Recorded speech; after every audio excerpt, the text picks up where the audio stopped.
গাজীপুরের টঙ্গীর তুরাগ তীরে বিশ্ব ইজতেমার প্রথম পর্বে দ্বিতীয় ধাপ শুরু হয়েছে। আজ সোমবার সকালে আমবয়ানের মাধ্যমে শুরু হয়েছে দ্বিতীয় ধাপ। আগামী বুধবার আখিরি মোনাজাতের মাধ্যমে দ্বিতীয় ধাপ শেষ হবে।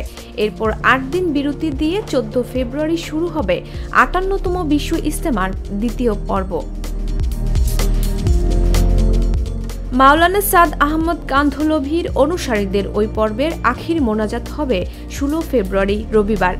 এর আগে গতকাল রবিবার গভীর আকুতিপূর্ণ মোনাজাতের মধ্য দিয়ে শেষ হয় তাবলিগ জামাতের ৫৮তম বিশ্ব ইজতেমার প্রথম পর্বের প্রথম দফা। রাজধানীর পাশেই টঙ্গীর তুরাগ নদীর তীরে গভীর ভাবাবেগপূর্ণ পরিবেশে আমিন আল্লাহুম্মা আমিন ধ্বনিতে মুখরিত হয় আকাশ বাতাস।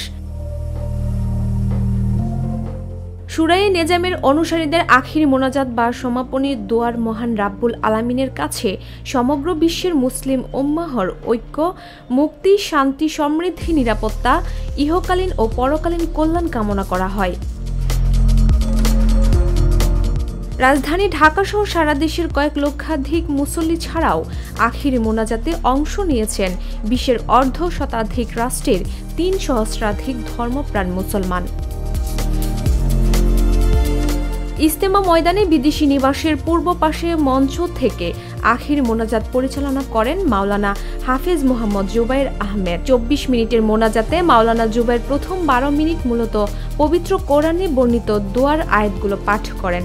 শেষ ১২ মিনিট বাংলা ভাষায় দোয়া করেন। ডেস্ক রিপোর্ট, ভোরের পাতা।